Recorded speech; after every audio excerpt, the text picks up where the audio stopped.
Right now, you are watching a rerun, not the world, a reconstruction of it, built inside your skull and handed to you late, with the missing parts invented and the dull parts patched over. Your memories are being rewritten as they form. Your sense of this exact moment is a guess, and most of the choices you are about to take credit for were settled by machinery you will never meet. If the footage is edited before it reaches you, who is the editor? Start with the sense you trust most. Vision feels like a window, wide, sharp, honest from edge to edge. It is not. Only a scrap of your visual field, roughly the size of your thumbnail held at arm's length, arrives in real detail. Everything around it is soft, smeared, draining of color, worse than you would tolerate on a phone screen. You never catch it because your eyes cheat. They flick 3 or 4 hard jumps every second, each about 50 milliseconds, snatching one sharp postcard after another, and during every single flick your visual feed is cut, otherwise the world would smear.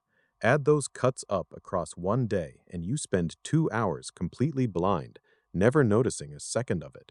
So what exactly is now? Stir milk into a coffee and the question falls apart in your hands. The spoon taps the ceramic. Light bounces off it and reaches your eye in about a billionth of a second. The sound rides a pressure wave to your ear a millisecond after that. The warmth soaking through the mug takes the slow road, crawling up your finger nerves for about 50 milliseconds.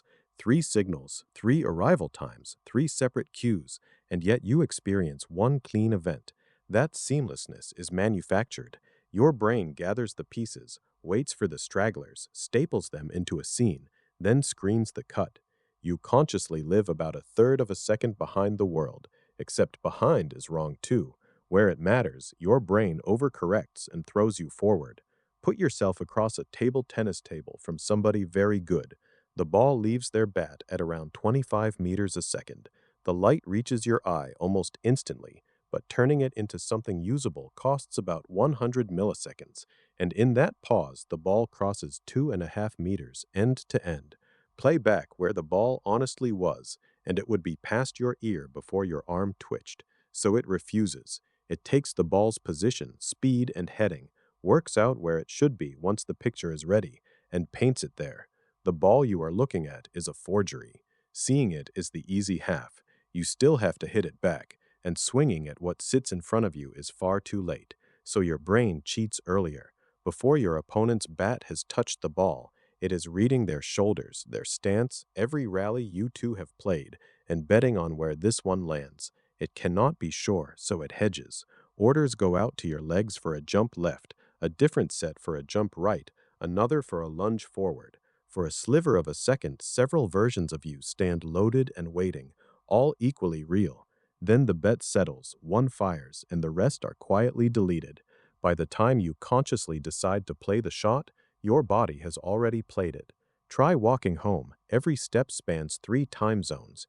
Your brain digests feedback from pavement you already crossed, estimates where your body is, and gambles on where it goes next.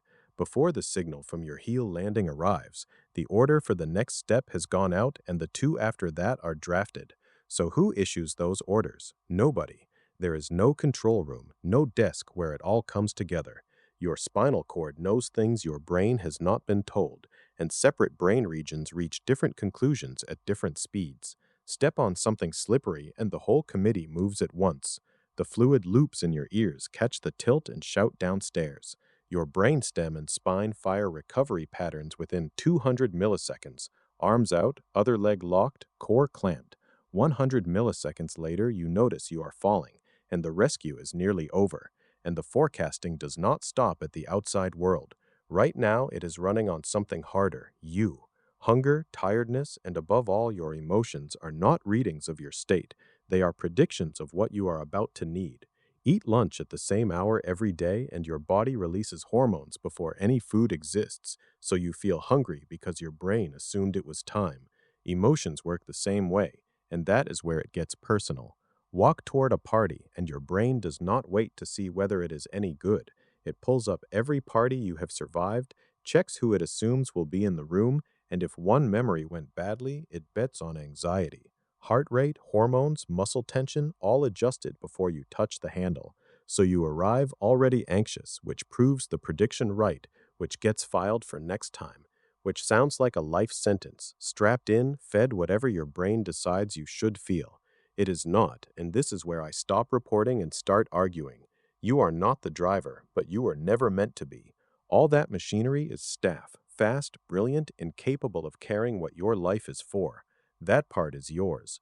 Long horizons, abstract thought, the story you tell about who you are, those are the levers the prediction engine cannot reach.